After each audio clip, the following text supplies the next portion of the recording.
Can Find a Way. İdil presents. In this episode, there are two guests from the Parents Circle, Robi Damelin and Layla Alsheikh.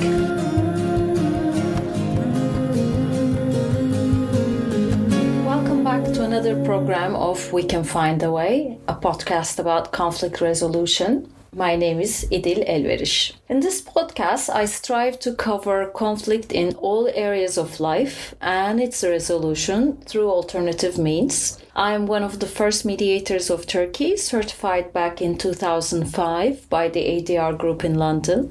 I have taught mediation for a long time, did some victim offender, labor and commercial mediation cases before starting this podcast. Now, I had a summer break in August, and I'm now back with two amazing women guests that I have met in a restorative justice conference in Italy in June this year. They are Robi Damelin from Israel and Layla Alsheikh from Palestine. Just to give their background, Robi is the spokesperson and director of international relations for the Parents Circle Families Forum. She joined the organization after her son was killed by a Palestinian sniper. This NGO, Parents Circle, is comprised of more than 600 Palestinian and Israeli bereaved families who believe in nonviolence and reconciliation as a means to end the occupation, and that there has to be a framework for a reconciliation process as part of any future political peace agreement. Robi has been interviewed and regularly contributes to famous media outlets in Israel and abroad. She was named as a 2015 Woman of Impact by Women in the World and also featured in the prize-winning documentary One Day After Peace. She was invited to brief the Security Council at the United Nations in May this year. Layla Alsheikh is a 45-year-old Palestinian mother to 5 children. She studied accounting and business administration. She lost her son when Israeli soldiers prevented them from taking him to the hospital. She is also a member of the Parents Circle Family Forum. Our interview took place on 9th August 2022. We have agreed on this date weeks in advance. Just like with the other interviews, I sent them some questions beforehand and was ready to start the interview with my questions about the work of their organization when suddenly Robi wanted to first read a letter. The letter was written following the recent bombings in Gaza and the truce that was reached. I was taken aback somewhat with this change to the structure of the interview, but I agreed, of course, and realized how this ongoing conflict imposed its own agenda in unexpected ways. Let us now move to the letter to be followed by the interview, and we can then summarize the most important issues. To the mothers of Palestine and Israel, we may not speak the same language, we may not share equal privilege, we may live under occupation without access to equal justice or even freedom of movement. One thing, however, is unequivocally true. We share the same love for our children. These children are the victims in every battle. What kind of adults will those who survive be? Will they be filled with anger and revenge and look for a way to continue to kill one another? And who could blame them? Mothers in Gaza, how must you feel when the bombs start falling and you have nowhere to run, no shelter to protect your children and yourself? You are at the mercy of fate. We who have already lost children know better than anyone what happens when you lose a child. Life will never be the same for the mothers of the 68 children who lost their lives in the last war. Who will remember their names apart from you? They did not have celebrity status so that someone would take notice. Those who die during the coming days, will someone actually remember them in a week or so? There is no safe haven for the children of Jabalia, Deir el-Balach and Khan Yunis. They are at the mercy of Lady Luck. Mothers of Ashkelon, Sderot and the surrounding kibbutzim who have only a few seconds to get to the shelters. Who of your children will you push to safety first? And what if one happens to be in a wheelchair? Who would you save? The trauma persists and some children aged 12 and more are still wetting their beds and having nightmares. Yet they are still a lot better off than their neighbors who will not be able to travel to a safe haven for the length of the violence. They will have access to social assistance, unlike their neighbors. So we assassinate leaders with great skill. We are reminded of Hydra in Greek mythology. Another head will arise to replace the one we cut off. Perhaps it's time to look for another way. Violence begets violence. All these incredible masterminds in battle, surely they can put their minds to a solution which would not perpetuate violence and that would not leave behind devastation and no hope for the future. Mothers of Palestine and Israel, whatever the situation and no matter what news you are fed, one thing is clear. When we who have lost our children stand over their graves, the tears that will fall will be the same color and the pain that we experience will be the same. Let us jointly appeal to the powers that be to stop the killing and to use their skills for a solution. Peace will not come from war. Thank you. How did you prepare this? I just wrote it. Okay. On behalf of the Peace Circle. From the parent circle and from myself, and hopefully it will get published. Okay, very good. Layla, would you like to add anything? It's similar to what Robi said. Who will remember those children? Who will remember their stories? Who will remember how they lost their loved ones? Some of them lost their two parents. Like there's 6 girls. The oldest, she's 12 years old. So these kind of stories are so hard to listen to because we have the same feelings when we lost our loved ones. But I think for them, it's much more harder because some of them, even they lost their houses, they didn't feel secure, they didn't have shelters, they didn't have a lot of things. So they live in a big prison. So their life is much more harder than our lives. And for what? Who responsible about their dreams, their future, even their smiles, how they will react in the future? Did they be fighters and think to take revenge, as Robi said? This is what I think since this war was started until yesterday in the middle of the night, thinking about them, about their life, about their future, about how they think. When all of this will end, when we should say enough is enough. And this is what the leaders should understand now. Can't continue like that.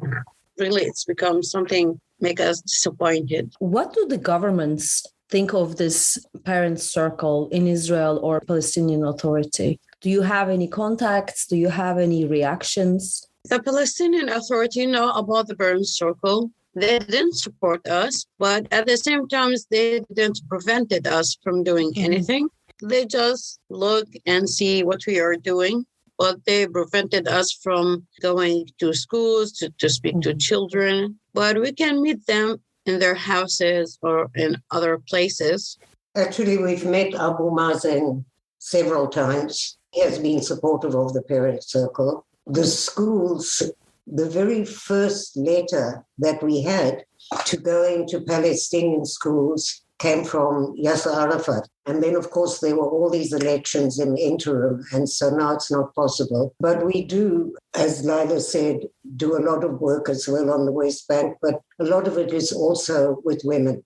How about Israel? Do you have reactions, contacts? Such a combination of members of parliament and of politicians, it's hard to say, but we certainly do have some very supportive members of parliament like Mossi Raz from the Meretz Party, more leftist parties. It's a little more difficult to be critical of us because we all lost children or immediately family members. So it's not quite the same sort of thing. It's not just peace activists as they... No, it's got a lot worse, though. It used to be much more, I don't like the word respect, but that's all I can think of at the moment for people who lost children. But, like what's happening in the world in general, it's just another number. Let's move down from governments. How are people responding? Do you think the recent events are going to affect you in any way in terms of people joining or otherwise? People everywhere, İdil. It's not like people who lose children specifically. I would think that there are many, many more Palestinians than Israelis in these days who have lost children and immediate family members. And it's a choice of what you want to do. and the way that people find us is very different from on both sides. How? Can you tell me more? Because firstly, there have been fewer deaths of Israeli soldiers and of Israeli civilians than on the Palestinian side. So there's not such a collection of people who can be candidates to join this. So a lot of the people that join are people that suddenly come to the realization after many years that this could be the only solution. And they found us, for instance, in a tent that we created during one of the wars as a kind of protest against the war. And so people who had lost came to be with other people who knew what the consequence of war is. But on the Palestinian side, it's different. We have two offices, and the Palestinian office is very aware of families that lose children. Normally, I'm talking about in the West Bank now. Right. We are able to go and visit them, and very often we go as a group to visit Palestinian and Israeli if the families are willing to receive Israelis. So that's how they join. And of course, there are people who don't approve of this at all, and many bereaved parents in Israel and Palestine, for that matter, who don't agree with what we're doing. And actually, the most natural reaction to something like this would be revenge. That's a very human quality. So people who have gone through the transformation of understanding that violence doesn't work might want to join. And there are people who approve and people who don't. And I write something like I wrote today. I could, if it gets published, could get some very ugly talkbacks. So, I keep saying that the Palestinian women in the group are all natural-born leaders. It's the same for the Israelis in many ways. Because if you think about it, you're swimming against the stream of all the natural opinions of everybody. And you're doing stuff not an accepted norm. And in fact, what we are doing is not an accepted norm, perhaps all over the world during conflict.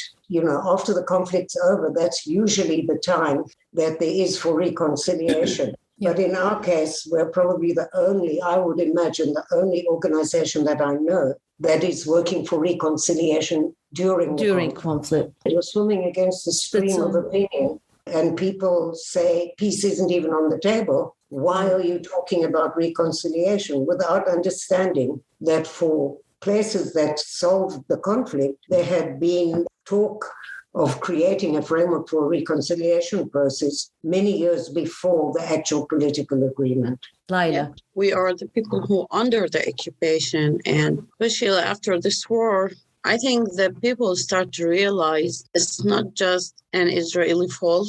Maybe there's something they should do to stop all these things. It's the time to say enough is enough. It's our time to move on and to try to save the other lives. We didn't want just to sit and listen and to see all these terrible stories and all these terrible videos and scenes. We shouldn't sit and waiting for leaders to achieve peace. Even if they have peace agreement, as Robi said, the most important thing is not to sign that paper to say peace is already there. The most important thing to have reconciliation, because we've been in Ireland before 2 weeks and they have agreement, but we saw that they still had that anger and that hatred. So this is not what we want to do. We want this hatred and this anger to over and to deal with each other as a human without even waiting for that paper to say, okay, today we have peace. It's not just about that. We want to have a normal life. We want to have, not to be afraid from each other, even if we have a peace agreement. I could visit Robi in her house, and she could come and visit me without being afraid from each other, from our neighbors or from our relatives, and think someone will come and do something against the other. Yes. So this is the most important thing. And I know there's people who still against what we are doing, and they think that we are crazy and we will never achieve anything. And some people think that we are betrayed our people or our country. And some people who respect us, but they still not convinced. So you could find many, many ideas of people. And I think some people, like they believe what we are doing, but they still afraid to announce that because they're afraid maybe from their community, from other things. So this is what we are trying to do in our organization, or we try to talk to people like us, even the people who didn't lose their beloved ones, because we are the people who are suffering. We are the people who have this problem in their daily life. So we didn't want to with the leaders to do something like now when they have this war. They didn't come to Robi and ask her, what's your opinion? We want to attack Gaza. Do you agree or not? And even when they have peace agreement, they will never came and ask me or ask Robi, what's your opinion? They start to talk about Oslo agreement. I remember I was young and one day I woke up and they started to talk about peace. So what this means. So because we all just heard about war and killing each other, and suddenly they start to talk about peace. So because of that, this is what we are trying to do on the ground, start to talk to people, start to have this reconciliation between each other. This is much more important, I think. What you say reminds me of Bosnia. The absence of war is not peace. There as well, there's no fighting, but there's no reconciliation either. So what you're saying from Ireland resonates there as well. I guess I can only congratulate you for what you're doing, because what you do there is inconceivable in Turkey. I don't know any group that consists of both sides, mothers or families like you in Turkey. I wouldn't think that anybody would dare to start an organization like that either, because even the word peace has been criminalized in this country. So I think Robi said women are all natural leaders for Palestinian women as well. Please tell me more. For Palestinian women, even during Intifada, the first one or second one, they should take care of themselves. They should take care of their children. They should take care of their even husbands sometimes, and they should be social active in her community, and she should protect her children from being part of this cycle of violence. She have a big role in her community, and she could control all these things. So if the mother could do all these things, she is a leader in nature, I think. And even some girls, but they take care of their brothers and sisters. My oldest sister is 10 years older than me, and she take care of all of us, even when we have my mother, because we were 7 children. She put the responsibility on her, and she's doing the other thing. So I learned from my oldest sister. So she was like a leader for me. So I think all women in the whole world have this, but maybe especially in Palestine, because we are under occupation and because we struggle every day, maybe this will give us a double. The responsibility is much more. So this is what creates this leadership in our mind. Some women, I think they have it, but they still didn't discover it. Or you have a chance to even understand yourself sometimes. As they said, sometimes when you want to make a diamond, you should cut it and try to put it in a hard situation to make it in a beautiful way. So I think this is the same. The struggles make us much more leaders. What would you recommend to parents in Turkey, for instance, who have lost their loved ones from both sides? You have the same struggles now, even with the Syrian in your country. And I know there's a lot of Turkish people, they didn't want to host the Syrian in their country. And I feel, oh my God, why they didn't have something similar like what we are doing? Or maybe could someone help them? This is your mission now, to try to create this kind of things, because we always said this will never end until we talk. I think this is one of the most important things, or one of the most important projects that we have in our organization called Parallel Narrative Project. And this project about to bring 15 people equal from both sides.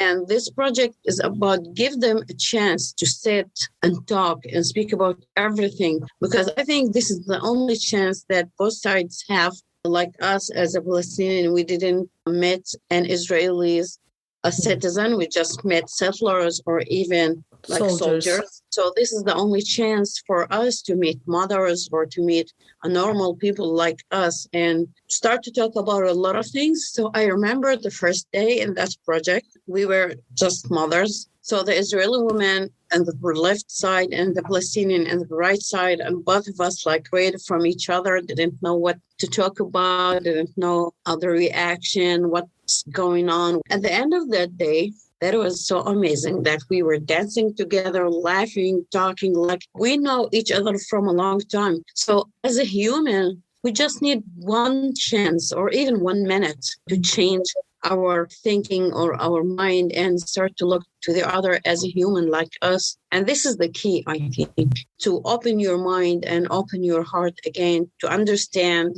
to accept what they are talking about, even if you are not convinced, but you will respect what they are talking about because they will be honest. And this is the most important thing. Even if I didn't like what they said, what I like that they will be honest. And this is what I want to hear. This is one of the most important projects. We speak about the history of the two nations. Mm-hmm. We went to demolished village, which was existed before 1948, a Palestinian one, because most of the Israeli didn't know anything about this kind of villages. Mm-hmm. They didn't know a history about the Palestinian. Mm-hmm. And even for us as Palestinian, we didn't know a lot of Israeli history.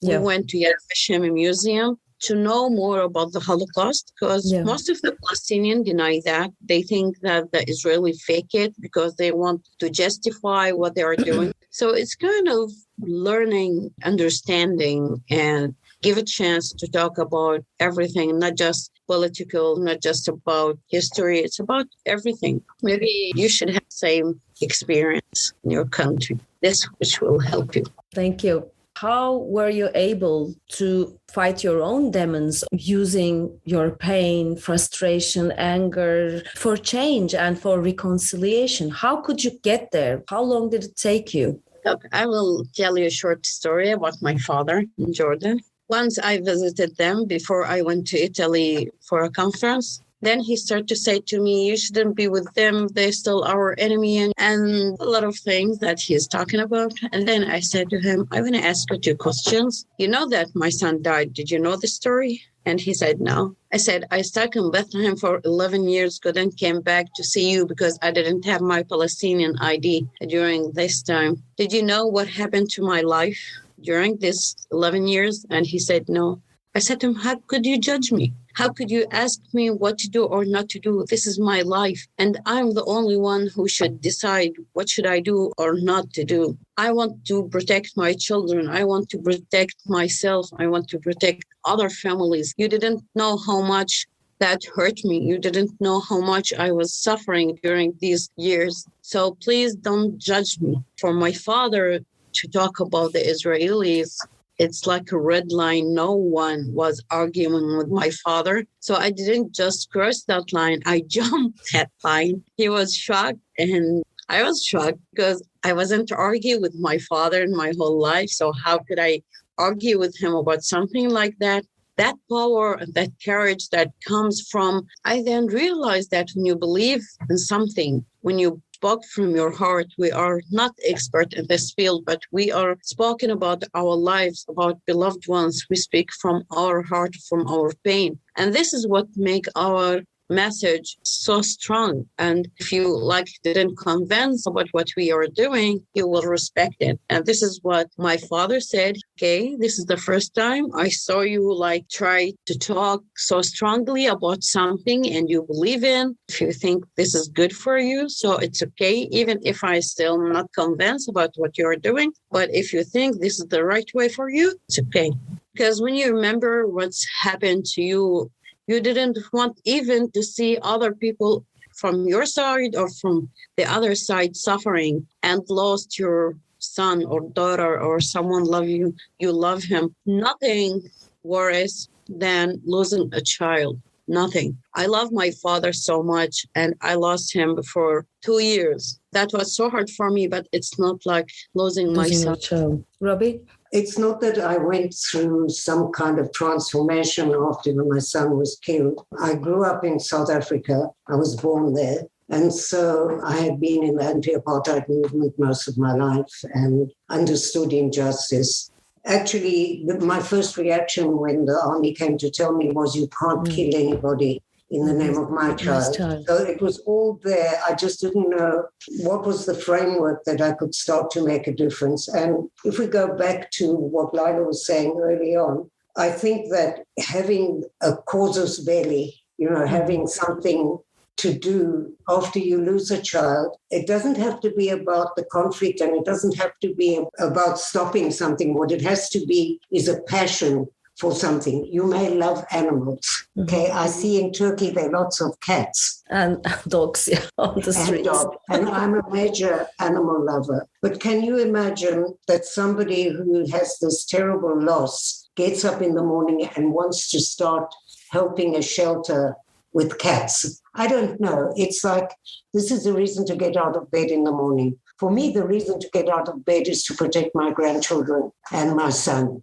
because this is what I found which gave meaning to the death of my own child. But this is a very personal thing. Yeah. And you can't force people to go on a path of reconciliation. It's something that comes from either being exposed to being able to tell your story to create this emotional breakthrough, because even the hardest of hearts in Palestine or the hardest of hearts in Israel, if they would hear a story like Layla's or mine, it's unlikely that they would not be moved. I'm not saying they would suddenly become major peace workers, but there would be something that you plant in the heart of somebody, and that's the emotional breakthrough which comes from storytelling. Because one of the saddest things is, I promise you that I don't know in Turkey how much you know about the other and how many of the other you ever talk to. And so it's like, you have a different kind of wall. We have the physical walls, but you have the emotional walls as well. And so, I'm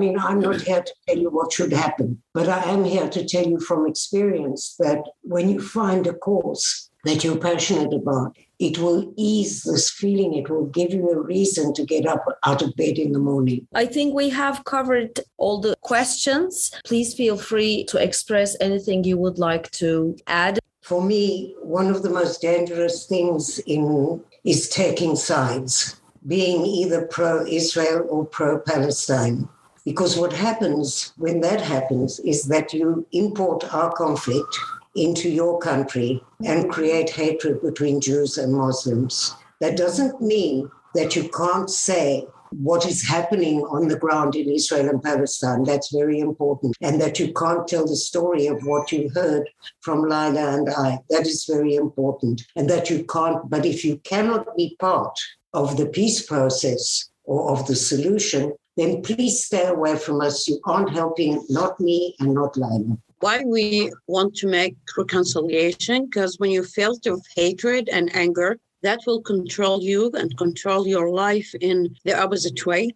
It will never let you understand the situation. It will never even lead you to the right track that you really think about or you really want to. And I think this is one of the most important things happened to me during my journey. I try to forgive those people who were responsible about the death of my son, not for them, because of me, because I want to feel free. I didn't want to be controlled by anger, by hatred, because that even caused a health problem to me. After I forgive those people, I start really to feel free. I'm another person. I could understand the other side. I could understand even my children and deal with them as I really want to. So this is one of the most important things to think about reconciliation.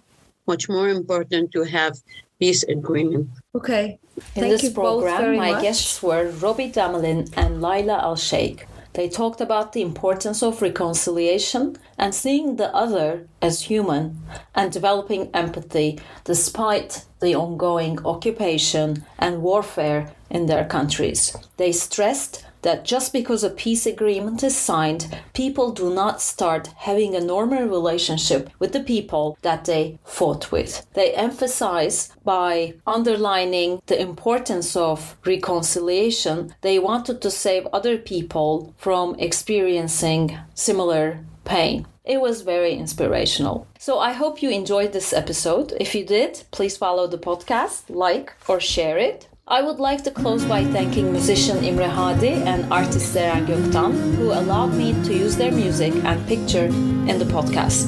Thank you and see you next month.